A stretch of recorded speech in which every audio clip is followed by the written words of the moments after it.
Saya masih ingat Dawe Mbah Mun.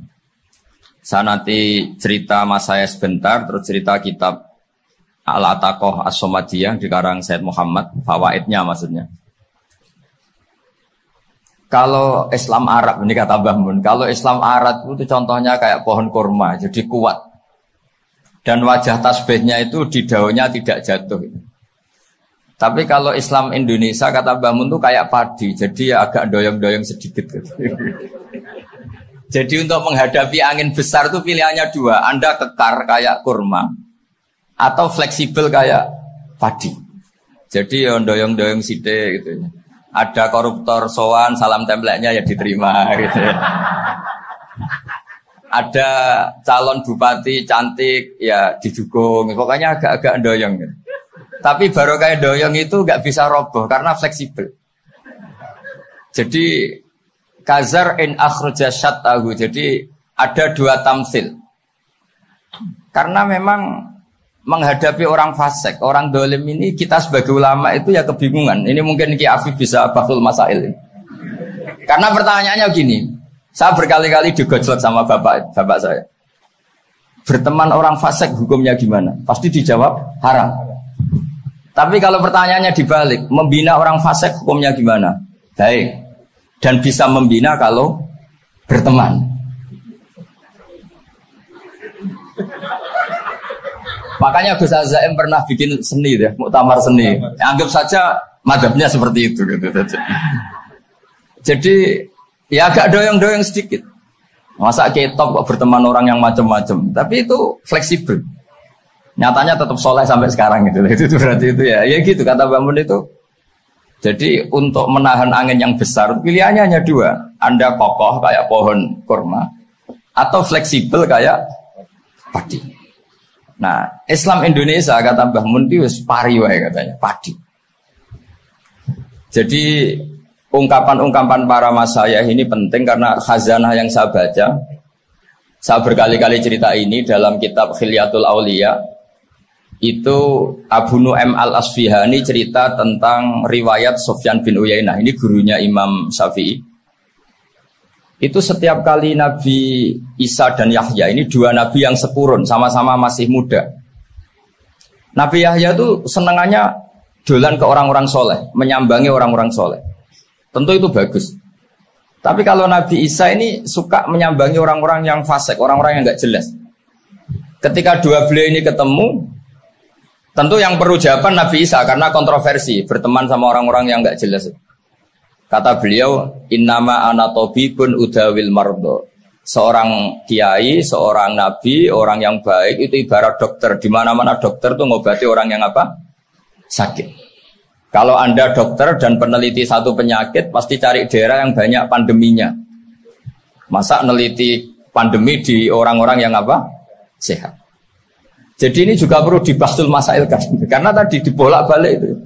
Bina orang berteman orang fasik hukumnya haram karena wa in kana dasarrin fajanibhu suratan.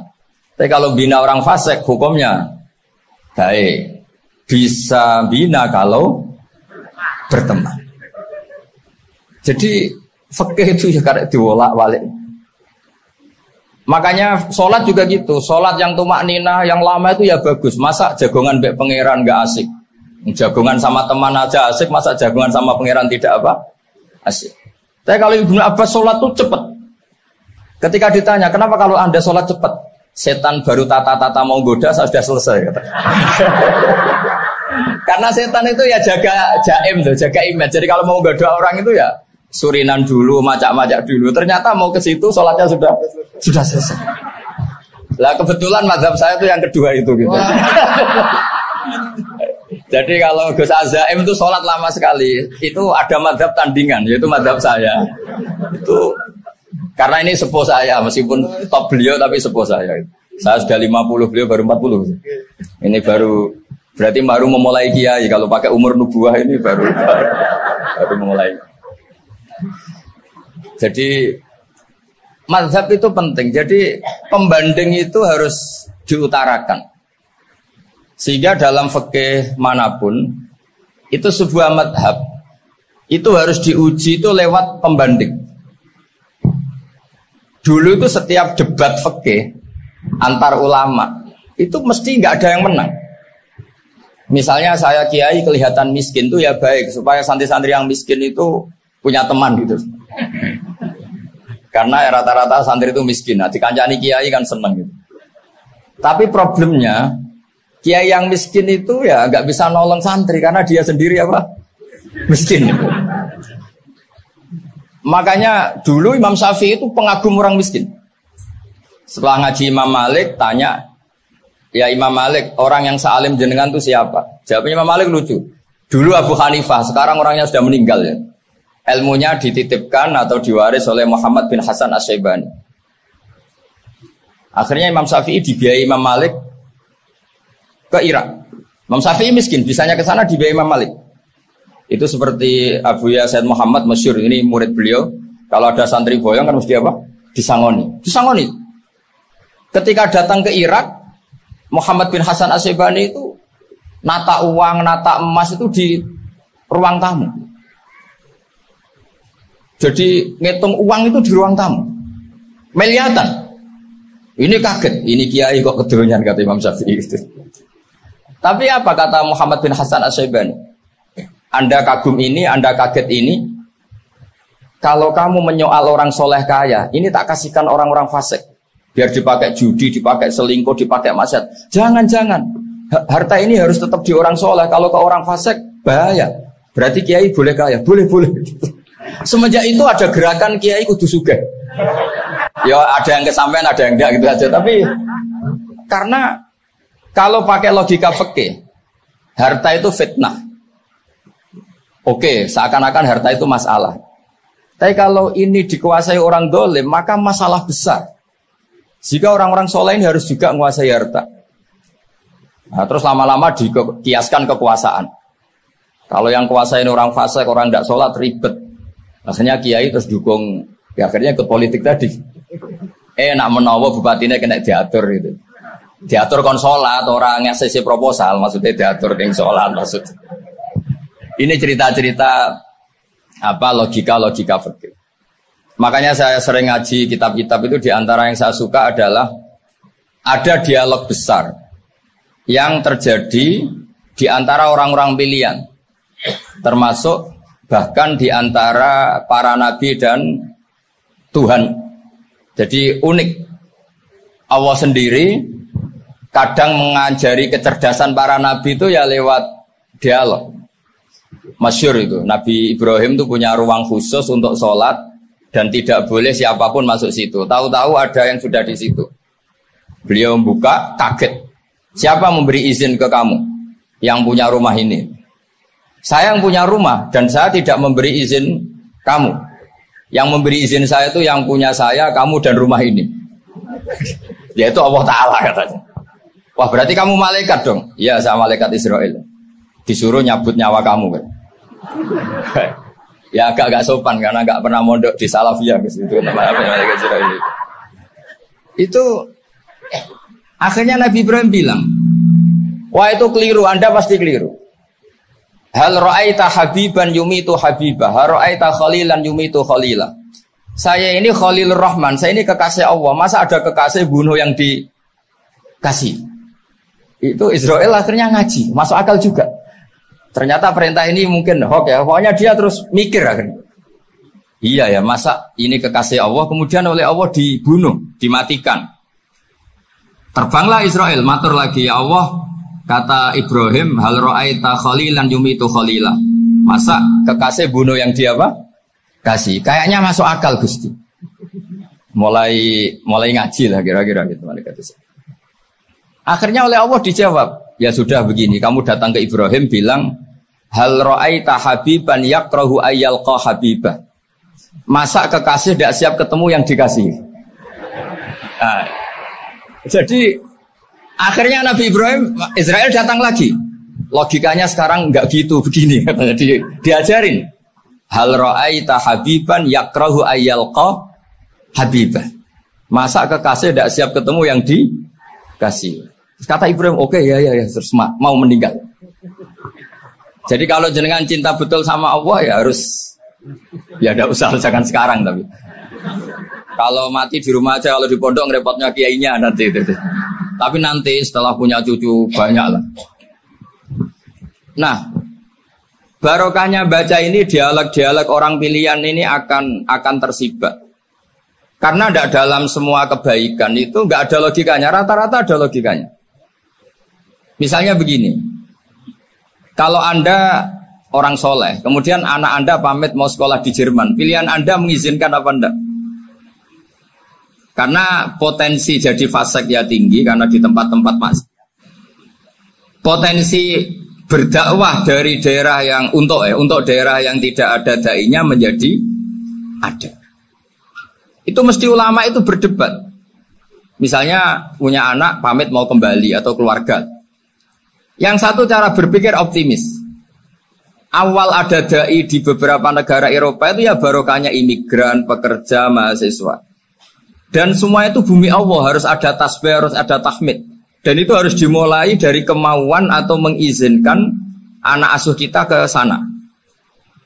Tapi di sisi yang lain potensi jadi fasik itu tinggi sekali. Pemana iman pas-pasan. Nah hal-hal seperti ini itu pasti jadi perdebatan. Dan kita harus menjawab. Dan tadi kayaknya di semua Basul Masail Pondok Salafiyah jawabnya pede semua, nggak ada ragu, nggak ada khilaf. Baguslah kalau pede. Meskipun nanti mungkin ada ulama lain yang cara berpikir apa? Berbeda. Sehingga ini saya cerita ya.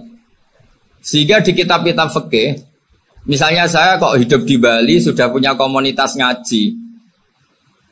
Itu kok saya pindah ke Sukorejo sini. Banyak ulama yang mengatakan haram.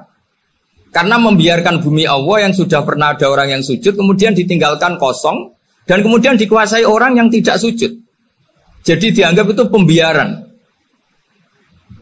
Jadi banyak di kitab Qalyubi, sarahnya Mahalli, jika ada seorang muslim yang hidup di negara orang kafir, dia nyaman, tidak dapat teror, itu nggak boleh lagi pindah ke negara Islam yang sehat. Karena takutnya li'alla yastauliyal kafir tilkal buk'ah, supaya bumi itu tidak dikuasai orang kafir. Jadi ini hal-hal yang para fuqaha itu harus berdebat. Karena ini masalah-masalah furu'iyah. Sehingga mulai dulu ya banyak ulama yang nyun sewu berpolitik. Mulai Wali Songo sampai sekarang alhamdulillah yang minat banyak. Mungkin bedanya ikhlas sama tidaknya. Tapi kalau saya pernah dikeluhin utusan dari ya komunitas. Islam Indonesia itu dulu itu ceritanya banyak yang dari Kamboja. Kalau dulu orang cerita itu orang Cempa. Itu setelah di Indonesia besar Wali Songo dan Brawijaya 5 itu sudah mulai oleng. Itu singkat cerita mereka berpikir ingin bikin kerajaan apa? Islam di Demak Mintoro dengan raja pertama yaitu Raden Fatah. Karena Raden Fatah ini putra Brawijaya. Padahal setelah jadi kerajaan ini era cucu sudah konflik, berebut kekuasaan. Akhirnya sampai jadi Jipang, jadi Jogja, jadi Solo dan seterusnya. Tapi kata Mbah Mun itu tetap barokah. Karena orang Islam terus terbiasa mimpin. Sekeliru-keliru sidik, sebagai orang Islam biasa mimpin. Sehingga zaman Mbah Hashim ya sudah mimpin Masumi, zaman Ki As'ad pengaruhnya besar. Sampai sekarang Kiai pengaruhnya besar. Nah barokahnya Kiai pengaruh besar ini sampai moral jadi ukuran.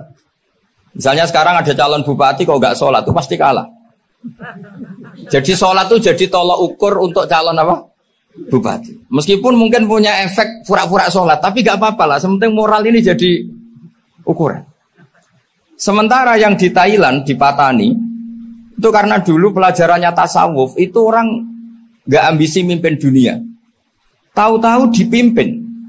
Dan akhirnya nyuwun sewu ya saage Islam-Islam yang dulu terlalu tasawuf karena nggak punya pengalaman memimpin, akhirnya lazimnya konsekuensinya hanya dipimpin. Tapi Islam Indonesia beda, karena kulino mimpin itu akhirnya dari orang Islam biasa menjadi Islam yang sholat sampai Islam yang bisa ngaji itu bisa mimpin negara. Tentu yang paling populer dimulai Gus Dur. Jadi ini sesuatu yang barokahnya istihad para kiai. Sementing Islam kulino mimpin. Jika di Indonesia itu barokahnya itu, kebaikan itu jadi tolok ukur. Ada orang kok terkenal koruptor atau terkenal nyuwun sewu selingkuh atau terkenal apa itu pasti tidak jadi. Karena moral itu menjadi tolok ukur. Dan itu adalah politik para kiai.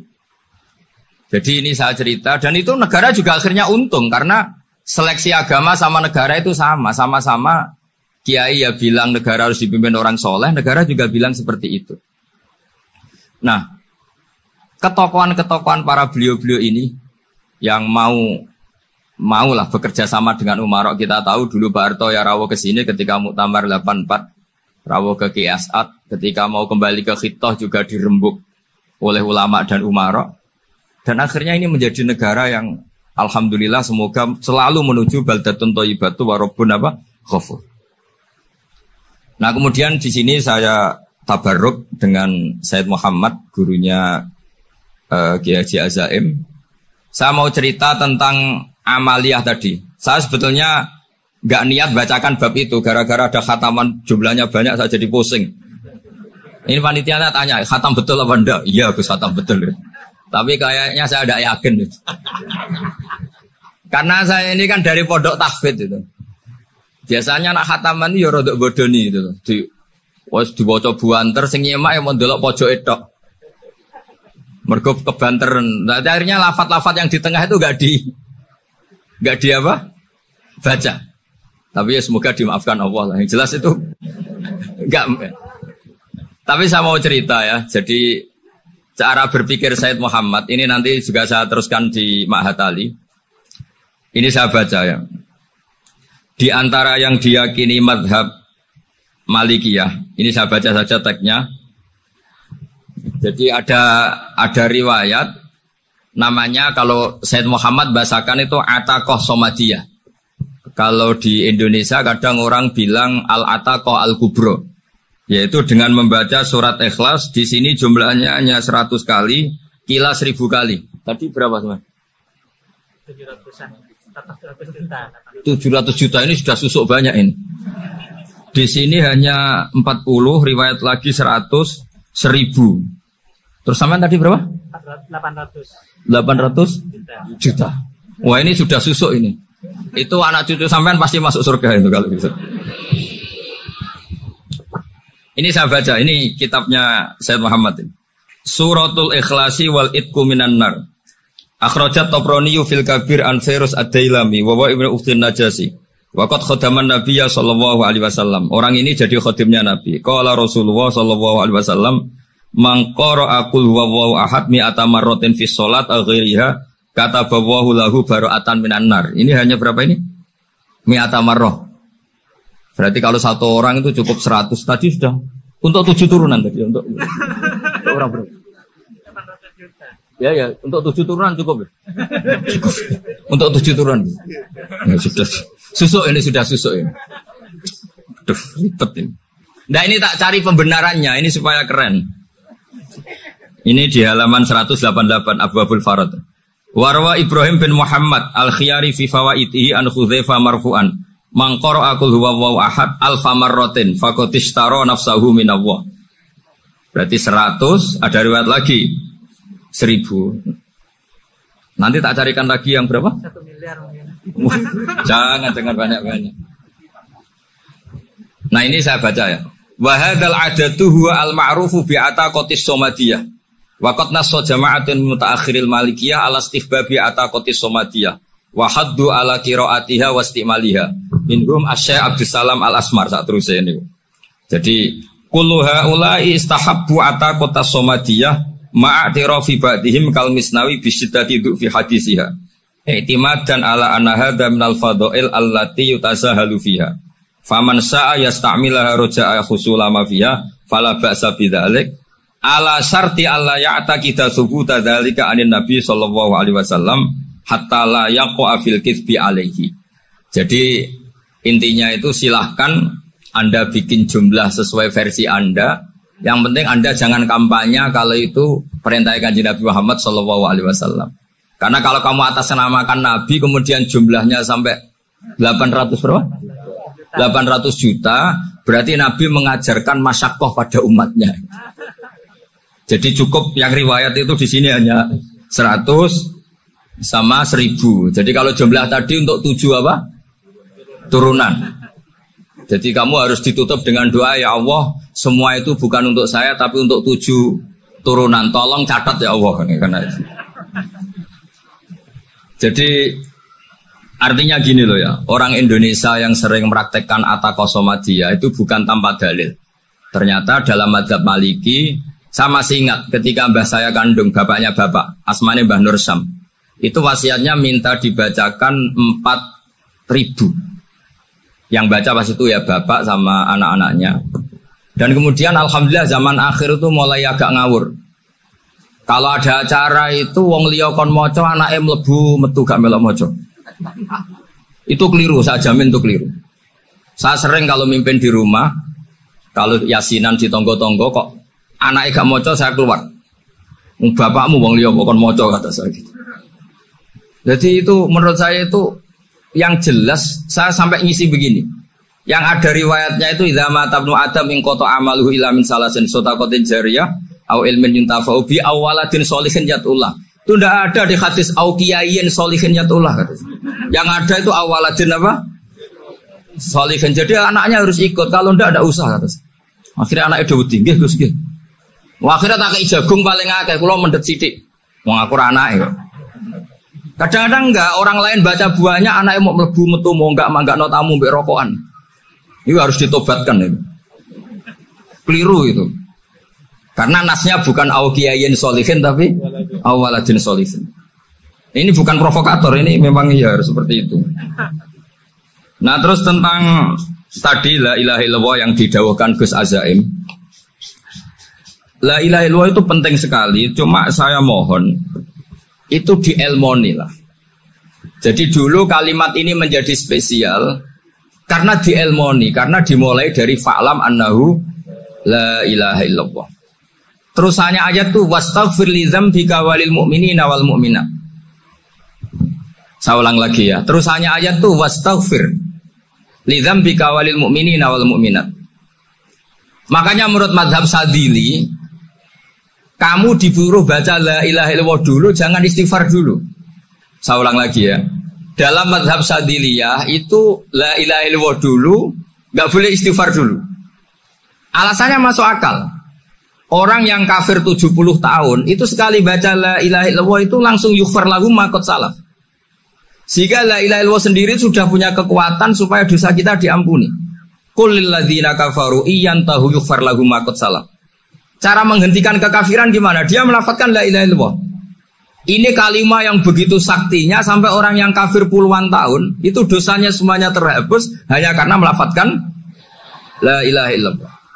Nah, makanya kata Abdul Hasan As-Sadili wastaghfir li dzambika ay bihadil kalimah. Seseorang sah diistighfari itu kalau melafadzkan la ilaha illallah. Misalnya ada orang kafir mati kafir, sah enggak anak cucunya mengistighfari dia? Tidak sah karena belum melafadzkan la ilaha illallah. Makanya kata Abu Hasan As-Sadili wastaghfir li dzambika ay bihadil kalimah. Sehingga lafadz ini spesial betul. Tapi kadang-kadang beberapa mursyid cara berpikir lain. Ini kalimah thayyibah harus dibaca orang suci sehingga mendahulukan apa? Istighfar. Untuk supaya pas melafadzkan kalimah thayyibah sudah dalam keadaan apa? Suci. Itu juga masuk akal. Tapi secara meyakinkan saya sendiri lebih mengikuti manhajnya Abil Hasan As-Sadili karena alasannya tadi yang kafir puluhan tahun saja langsung luntur dosanya karena melafadzkan la ilaha illallah. Artinya la ilaha illallah sendiri sudah bagian dari istighfar. Nah, ya tadi buktinya fa'lam annahu la ilaha illallah terus wastaghfir li dzambika walil mu'minin. Jadi orang sah diistighfari itu setelah dipastikan sah tauhidnya. Jadi setelah tauhidnya sah yaitu la ilaha illallah baru sah apa? Diistighfari. Sehingga orang kafir, saya ulang lagi, orang kafir yang mati kafir anak cucunya tidak boleh apa?